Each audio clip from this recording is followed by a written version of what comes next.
Welcome to another episode of Who Thought We'd Be Here. I'm JP. I'm Steve. All right, we're here. We're This back. is episode 82. A widely requested topic. Oh, yeah. Today we're going to talk about masculinity, boys. No girls involved in this one. That'd be yucky. Yeah, but I think we've laid out some things. Like we don't have an exact kind of exact things how we want to talk about it within it, but I think we want to talk about how it's like Portrayed in society. yeah, and like what the expectations are versus what people actually expect, right? Yeah. I think that's and actually more even so like what you expect from yourself and what feels right for you. Yeah, Right? absolutely. In terms We'll of what definitely feels dive right in into terms how of we being a handle man. masculinity. Yeah, exactly. Okay.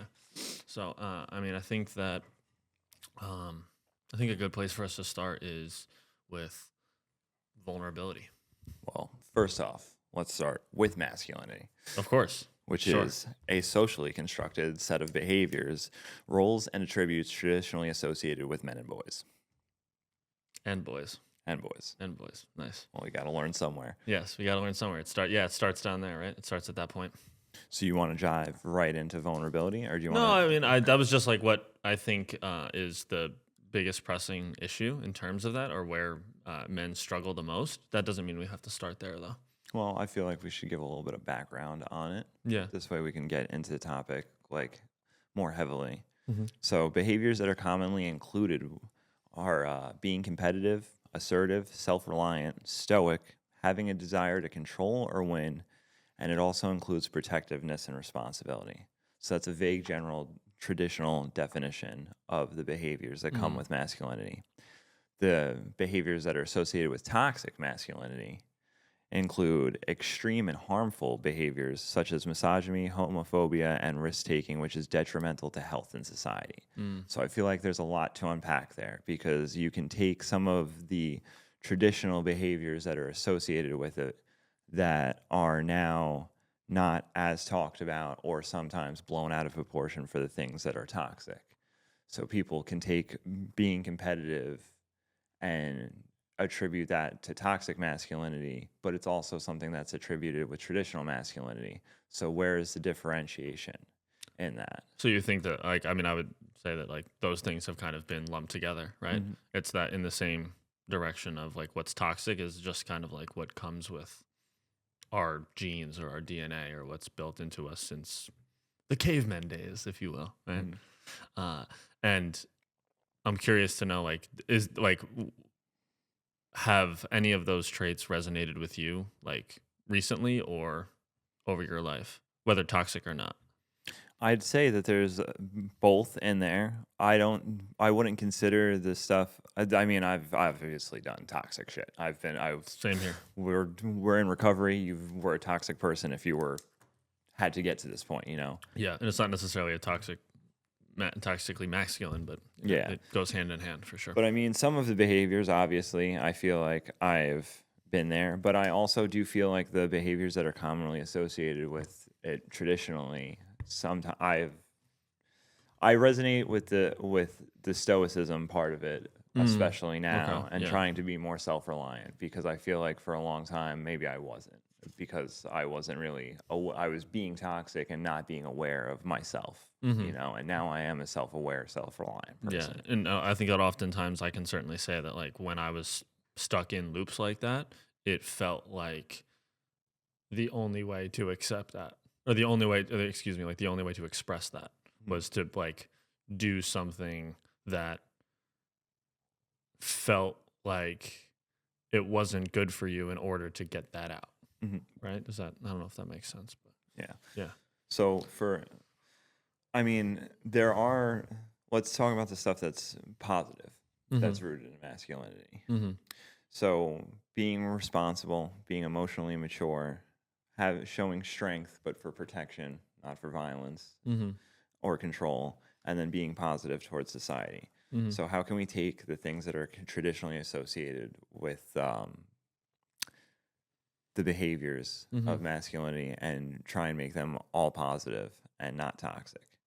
Yeah, I mean, I think one of the things that came up for me when we were going into, like, the research of this is, like, that the most masculine thing you can do in situations like that is knowing that you are capable of those, like, not, I don't even want to say toxic things, but those like overtly maybe like considered aggressive or assertive things, and not doing them.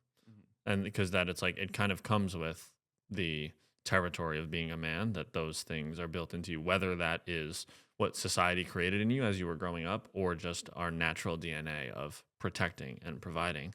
But I think that the most masculine thing you can do is be able to contain those things, and then hopefully accurately depict how you're feeling and express it in a healthy way that doesn't harm the people around you. So one of the things that actually came up a few times in the research that I was doing on masculinity and ways to show up as a masculine person, like a masculine man in your life, one of the number one thing that I saw over and over again repeatedly is to know who you are.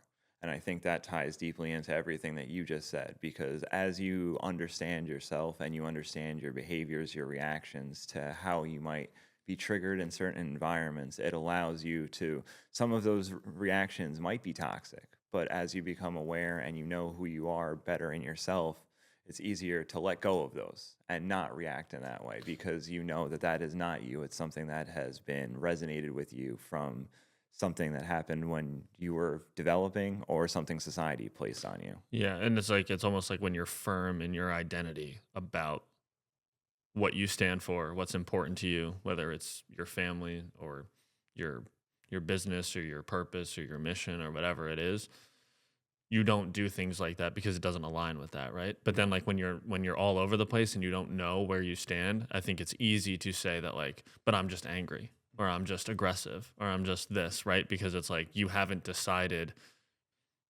behind closed doors and had the time and stillness with yourself to say that who I am is this, therefore I am not that, right? And oftentimes I think that with just discovering yourself in that way, especially as a man, it's deciding what you're not before getting to what it really is, right?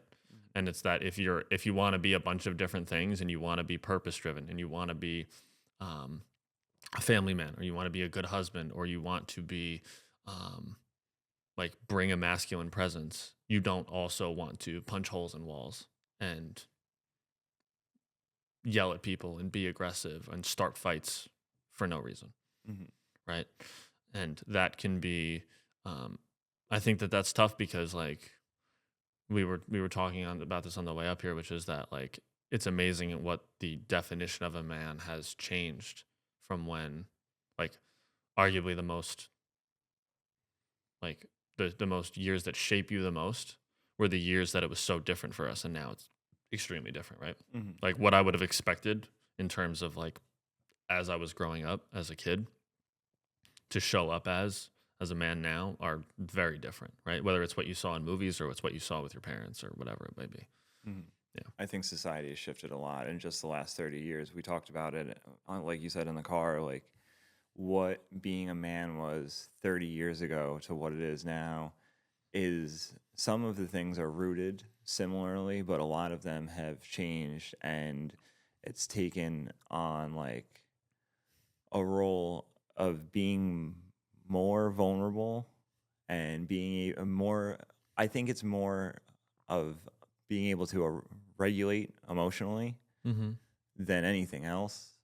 That's really changed, is like the perception is you need to, like, being a man is now you need to be able to handle yourself, like in a calm, present demeanor where you're not thinking irrationally or making irrational decisions. And I feel like that's still the same as it was 30 years ago, Mm-hmm. but I feel like the perception of the things that you need to. We're expected to be more well-rounded. Mhm. Is that right? Is that accurate? Like, and that's not necessarily like a bad thing, but I think it's a difficult thing when you've grown up with one thing and then another thing seems to dominate that, Mhm. right? Yeah. That's like, you know, like what's like I think that the trait that I would say identifies the most with it, especially like in the work I've done in therapy and things like that, is shame. Mhm. And that like it's become so um like prevalent in society, especially among men.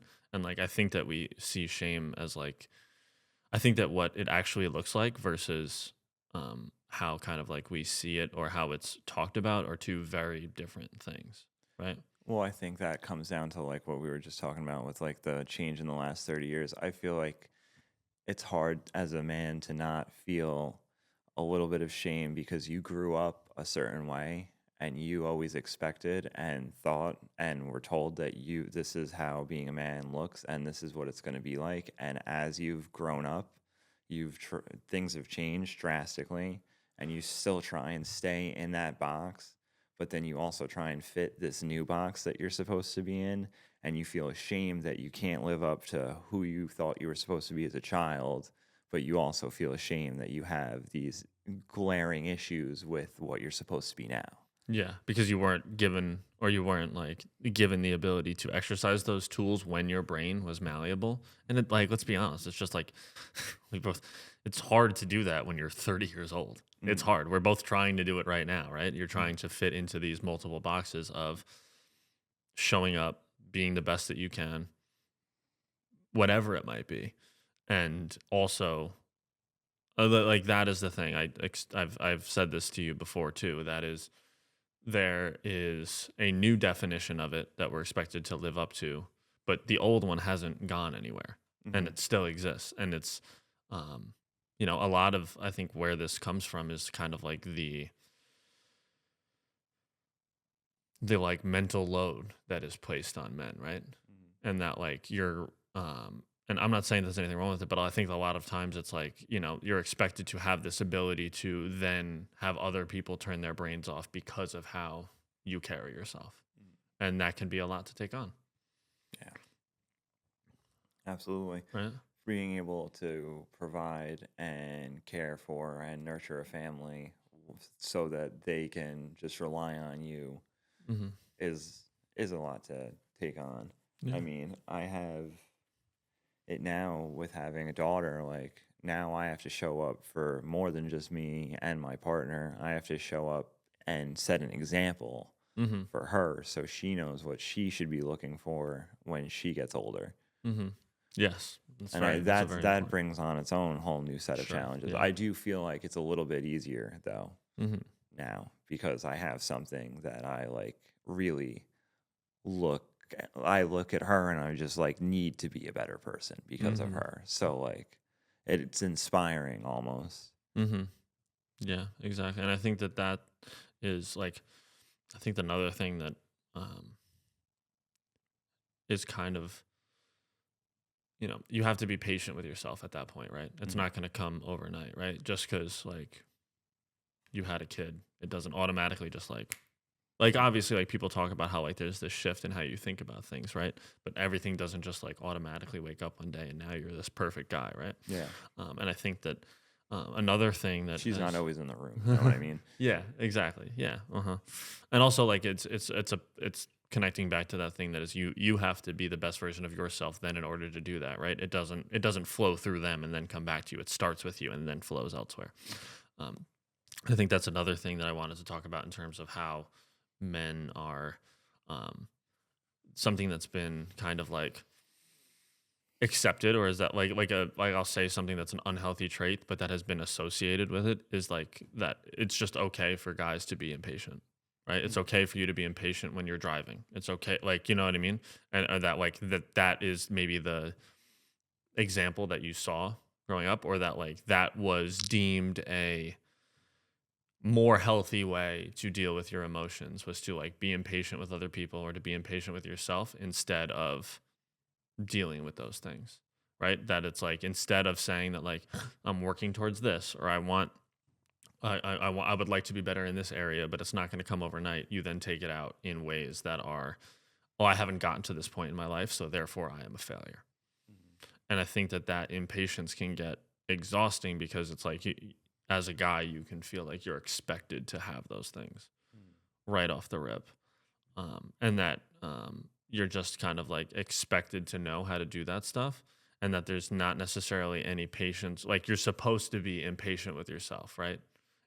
Not even necessarily in like an unhealthy way of like you're angry at it, but it's like that's how you get things done. That's how you accomplish your goals, is that like you're so eager and you're so that like you can't stop working or you can't stop focusing on this one thing.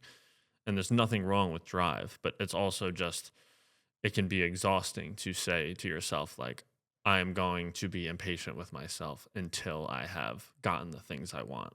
Well, I think that comes back to one of the constructs of the roles and behaviors of men through masculinity is wanting to control or win. And that's just like, that comes with an impatience that like, I need to get here now because I need to get this before somebody else gets it. Yeah, I mean and this goes back. You said Especially this in the beginning, which is competition. Yeah, right? especially in today's society where it's just like It feels you like there's climb the a ladder because they want everybody has to well, it look better than the next person. yeah. Well, it feels like there's an urgency of if you don't go get it, somebody else will, right? And maybe even the thing that you're chasing isn't what you want, but because there's like this overbearing pressure and you can see what everybody else is doing to say that like, yeah, but if you don't go do that, somebody else is going to do it, and then you're going to have nothing. And that makes no sense, right, in the grand scheme of things, because if you're going to do your own thing and you're going to be who you want to be, the route that you would take would never be, the real, even though our paths are similar, the route that you and I would take would be very different, right? And that's where that competitive nature, I think, like, it's part of being a guy. It's healthy, right? Like but it's also can just be destructive because you want to do a million things and then you get somewhere and you're like, but did I really want this? Or is this just kind of like what was around me and what I was told was going to get me here?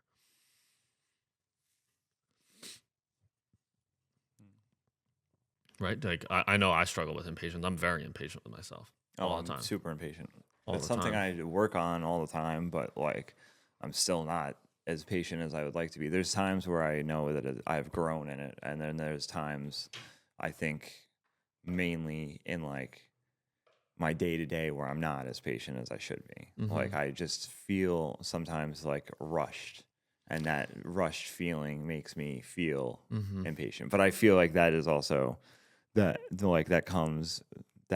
rush feeling comes with like feeling like you have to be somewhere by some certain point. But I feel like these are just the constructs of society. Yeah. Yeah, it's tough, man. It's like,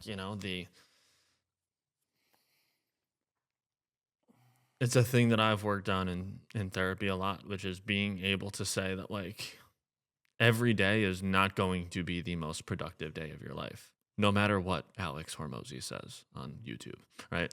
And that is fine. And like for some people that looks great, right? And that does, and you can accomplish a lot by being that way. And I'm not saying that there's necessarily anything wrong with that. But I think that is a struggle that a lot of guys have, and I think that that's something that and I'd be curious to hear if you feel like you're in the same boat, which is that it's like the impatience never ends. So it's like I was impatient with myself at the beginning of starting to turn my life around, right? Why I couldn't silence my thoughts, why I couldn't do this, right? And why I couldn't make better choices, why I couldn't stop drinking, why I couldn't work harder or do whatever, right? And I couldn't get to those points and kind of like work on those things, and I still work on them, but I think that I've gotten a lot better. But they then become this thing that you say, then you turn around and it's like, now I'm focused on trying to be better at work, right? And build more of a career and build more of a solid thing and look towards providing for a family. And you look back and you're like, well, damn, I wish I had spent some of that time that I needed to work on myself instead of doing that, right? Because there's no way you could have done both, right? There's no way you could have taken the trajectory of your career higher and gotten a lot better and worked really hard and just kind of like turned out all the noise of your own thoughts while simultaneously doing that. But then like there's always this thing that kind of like hangs over you that's just like, but did I make the right decision and did I prioritize the right thing at the right point? What was the question there? The question is that like, do you struggle with the fact of should I have worked on something else? Did I pick the right season of my life to work on this? Like, would I have been better off by diving into my career and ignoring all the mental stuff that I needed to work on and then now working on it? Or would I have been better off doing the opposite of that? I mean, That I think is where. I don't know if that was ever a thing for me, to be Mhm. honest. I think that's something that we differentiate on. For me, like personally, when I started to work on myself, I just knew, like intuitively, like this is the work that needs to be done right now. I think still I kind of feel like that because I don't know. I mean, like, I mean uh, it more in the sense of like I knew that it was the right thing back then. I mm, mean it more in the sense of that like now that the next mountain is coming mm, and I have something else to work on. I mean that like did I do it in the right order? That's more so what I mean. oh, I mean, I still think like you do it in the order you were meant to do it in. Exactly, but Yeah. that doesn't make it any easier necessarily for me to deal with it. Oh, That's what I'm getting at. yeah. I don't have that blockage. Yeah, mhm. That one's different for me. That's Yeah, interesting though. yeah. To like, And then I get very impatient with myself, but I also would, if the roles were reversed and I was more further along in where I felt like I should be in terms of finances or career or something like that, I would turn around and say, well, why didn't you work on yourself as a person more? Why didn't you take the time to be still? Why didn't you focus on getting more in touch with yourself, finding out who you are? why do you think you feel that way? I think that it's just like the battle that I always have. The battle that I always have is that it's like, what did I make the right choice? Did I do the right thing at the right time? Or am I doing enough? Did I do that at the right time? Yeah. And that is to me it feels like a never-ending battle that I'm trying to work on. But it definitely gets to me sometimes because then it's like if that's the case, I'm going to be impatient with myself when I'm 85 years old. Where the fuck do you have to be then? Yeah, exactly. Well, that's the thing, right? Is then Yeah. it's just like when you have a family and you have all these things. Oh, am I going to say that then? I don't want to say that then. Mm, And there's a deep knowing of knowing that like the order that you went in and the things that you did and the things that you decided to do was the right move.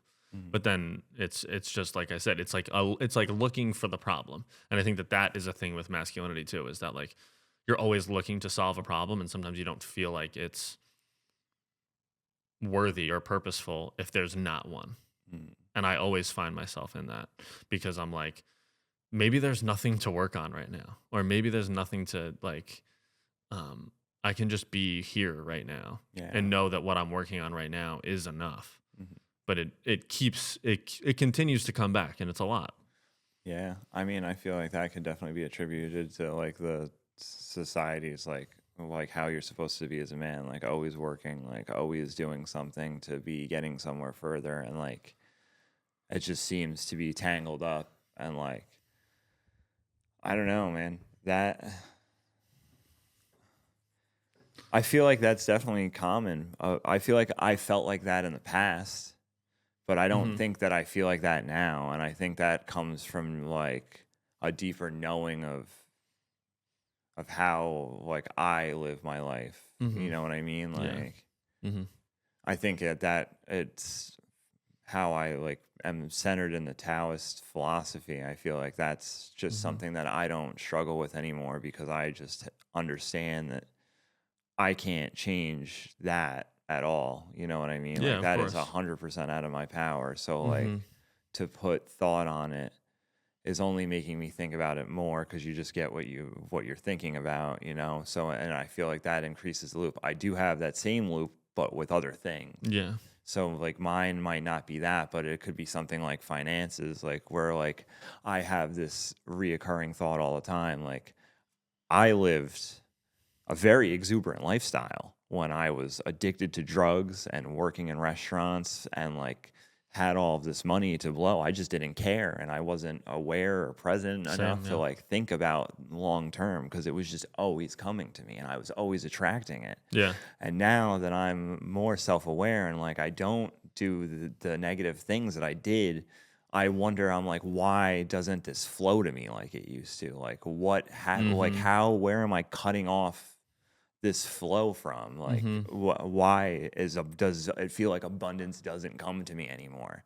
And I'll have that battle with myself over and over and over again. Like, am I making the right choices? Should I still be bartending? Should I still be drinking? Like, did it even make that much of a difference? Like, Well, that's exactly what I mean, right? Is that I think that why it's hard is because the choices that you've made are harder to see on paper or externally, right? And that's exactly what I mean, which is that it's like why you struggle with that is because the thing that I'm looking for, same thing with like your finances or stuff like that, is something that you could see more so like as a number or like a thing to measure versus like you can't measure how zen you are Yeah, or like, you can't measure how patient you are necessarily. Like, of course I can look back and be like, I'm more patient with myself now, but those types of things are just concrete and like you can't go back and forth about the evidence of those, right? yeah. And as men, we're very evidence based and we're very built upon the idea of we need to see the results.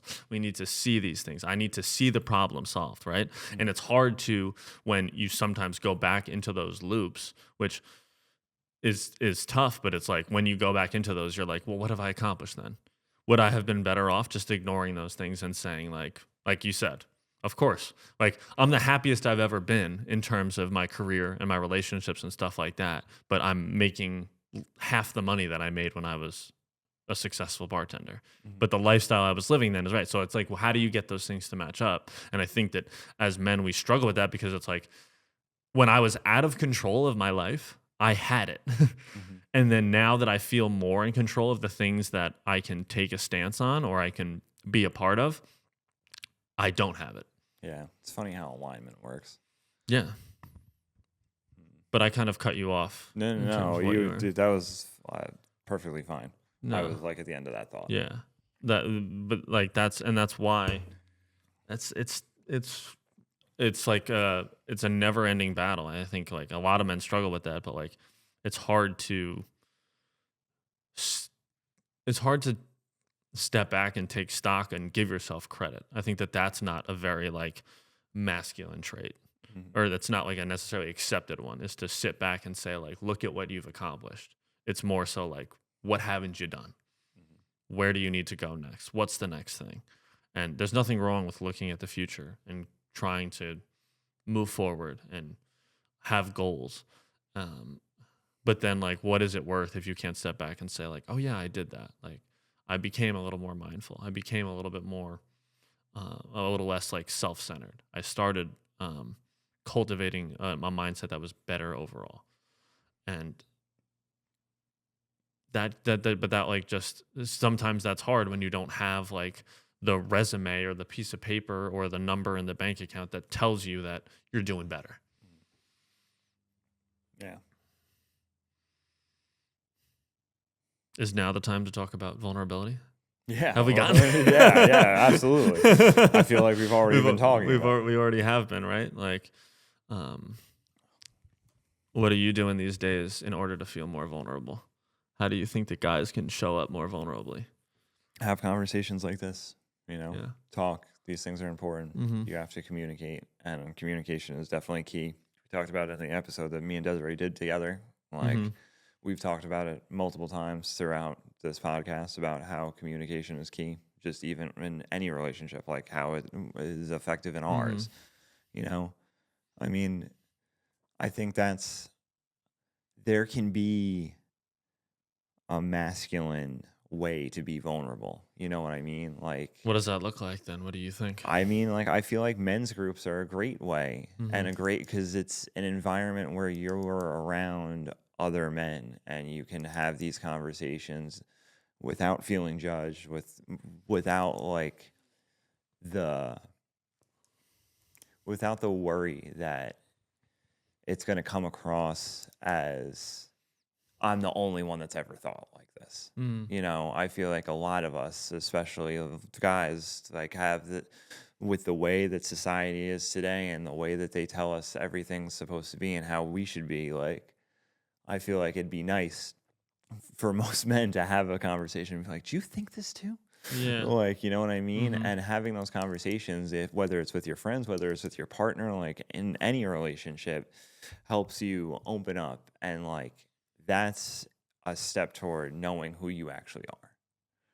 Because you have to put that stuff out on the table for you to figure out whether or not it actually serves you and it's a part of you, or if it's just like something that's like, no, we all have this thought because that's how society is. Yeah.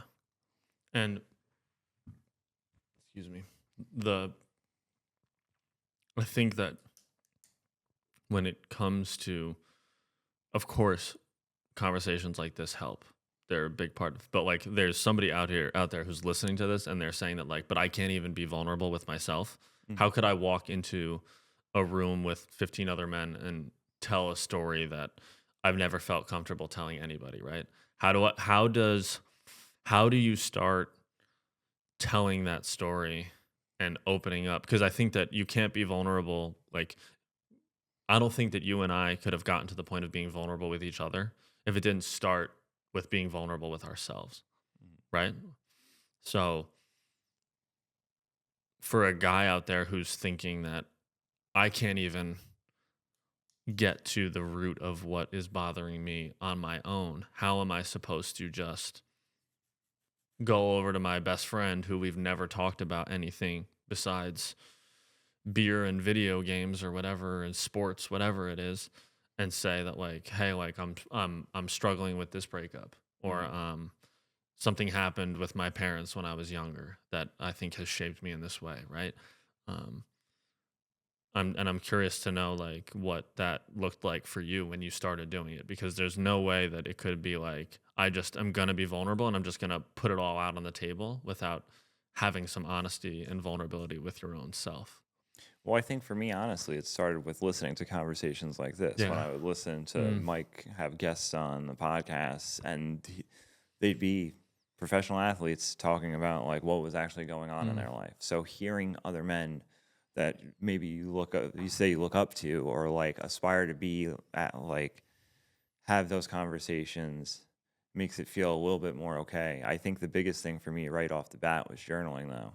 So that's Mm. private. And That's a good one. Yeah. you can talk however you want to talk, say whatever you want to say. No one's gonna And if see it. yeah, and if you don't like it or you feel weird about what you wrote down, you just fucking crumble it up and light it on fire and it's gone forever. You know what I mean? Like not that there's anything like No. Yeah. when you're journaling, like you're journaling. So like whatever thoughts coming up, like just get it out, man. It doesn't matter what it is. But like I think that definitely led to me feeling like I could have more vulnerable conversations. I also think stillness is a big part of it, because sitting and meditating, you have nothing else to do but think. And like you start to have these conversations or see these thoughts of conversations go by in your head that are like, huh, I have been thinking about this a lot lately. I don't have the answers to it. Like maybe somebody I know does. Maybe I should talk to them about it. Like who's somebody that I feel like has been through this that would understand? And then I don't know, it made it a little bit easier for me, I guess. Mm-hmm. What about you? Um, I think that the first thing I noticed about being vulnerable was I was always like distracting myself. And that as long as I was always like looking to the next thing, I wouldn't have to be vulnerable with myself. Um, and as soon as I stopped doing that, as soon as I stopped being like, there has to be something else, there has to be like, as soon as I stopped pursuing something that was a little bit more like external versus saying that like, the only reason that I want to go out and drink today is because I want to avoid sitting here in my bedroom thinking about the thoughts that would make me a better person and face those things. And it's weird in practice to say that like, especially to tell a man that like you need to do less in order to get to this point. Like and I think in the beginning I really did not understand that whatsoever, because I was making little decisions like that every once in a while, but then the majority of my life was not good stuff, right? Like I'd sit with my thoughts for a half an hour and realize I need to do this. I could probably get better here. Um, this this thing that was bothering me about my parents or a past relationship or whatever it might be, has affected me. But then I would go and live the other 15 hours of my day that I was awake in distraction mode, or I'd spend half that day with someone who I was in a toxic relationship with, or I'd go and I'd spend half my day drunk, right? Or getting high, or um, any of those things and it felt like I needed to take more time to do that. And it sounds silly to just tell someone to just like go and sit with your thoughts and see what comes up, because that is so scary. And because it's like but I genuinely feel like you cannot be vulnerable with another person and show up in that way and be the example of that, because I think ultimately that is also what is great about vulnerability, is that once you start doing it, you find that it opens up the space for other people, just like when you talk about seeing other guys do it, whether it's people you know or not, helps you do that.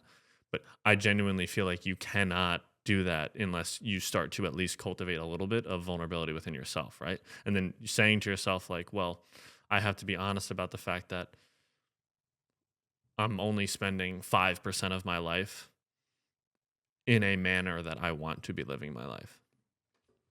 So if the only thing that you're doing is that half hour where you spend sitting with your own thoughts, because oftentimes that thought is directionless, right? And you're just thinking about whatever, but really sitting with it takes you to a place where you can start to envision what your life would look like if you started to open up to those things. And what it would look like if you started being honest with the people in your life, or you started cutting out the toxic patterns that you were doing. But I don't think that you can get to any other, to find any other evidence of that until you start with yourself. Because because that's a big thing with men too, right? Is that like we have a tendency to blame everybody else for our problems.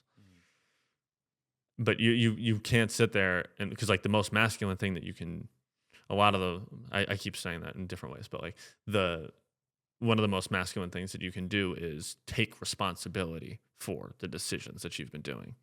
And in a lot of ways, you cannot do that if you continue to distract yourself with poor relationships, substances,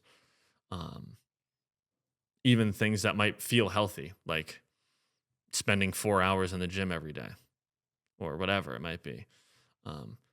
Until you take that space, it's just not going to happen. At least that's my experience of it, right? Like you can do all you want to see other people do it and carry it out, but you're not going to feel like you're there until you start. It's going to start small, but you're not going to be able to do that until you start with small steps. And I'm not saying that you should sit in your bedroom for 8 hours thinking about how you could make your life better and every bad thing that's ever happened to you. But how are you expected to be vulnerable with your partner or your parents or, bless you? Thank you. That First podcasting is, I don't know if we've ever done that before. And how to, like, I don't know. I think I'm going on a bit of a tangent now, but like, it's almost like the thing that you need to do is what we're told we can't do as men, which is like be lazy and sit in a room and think about like, what could I do to make my life better? When you've been told your whole life that doing nothing is going to put you at the bottom of the barrel amongst everybody else. Yeah, no, I get that. Because in the Tao, we often talk about how you like by practicing not doing, everything gets done. It's very common in nature. The tree doesn't try to grow into a tree. It just does. The grass doesn't try to grow. It just does. If you do nothing, you will get everything done. And I'm not saying do nothing, sit on the couch, be a couch potato, lazy, and get nothing actually accomplished. If you don't do anything other than what you're supposed to be doing, you'll accomplish everything you're supposed to do. You know what I mean? Yeah. It's paradoxical, but that's the way you have to think about things like that. Yeah. And I think that can be very hard. I think paradoxical thinking is also something that a lot of men should get into, because You can be you can't have this without that. Everything is tied together. Like, so to start thinking in the way that they think in the West, where like good is the antithesis of bad. Like, you can't have good unless you've defined what bad is. mm, And it's like, you can't have beautiful if you don't define something as ugly. So, like, mm, instead of thinking in those this versus that thing, think of them as a united front. And I don't know, paradoxical thinking definitely opened me up. I feel like you could tell, having a conversation with me prior to me being introduced to that, to post me being introduced to that, is very different. At hmm least I feel like. yeah, and that I think is exactly what a lot of men struggle with in that sense, is because it's like this has been defined in this way, as this is what masculinity looks like, and therefore if you are not those things, you are therefore the opposite of them, Mhm. right? And the And opposite of good masculinity is toxic. yeah, exactly. But yeah, that exactly that, like you couldn't possibly be like strong but also vulnerable, right? Mm. That's a physical impossibility, right? Or that you couldn't be um like competitive but also patient. Well, I think one of the struggles that a lot of men have with that kind of thinking now is like, you can't be angry about something that actually makes you angry. Otherwise, it's toxic. But you can be angry because you have that feeling, and then you just let that feeling pass without reacting to it, which is perfectly fine. And I think a lot of people get stuck in like, well, that you get frustrated by like, I can't be frustrated because if I'm frustrated, that means that I'm angry, and if I'm angry, then I'm toxic. Mm. But you can acknowledge being angry, do nothing about it, and thus accomplish both, right?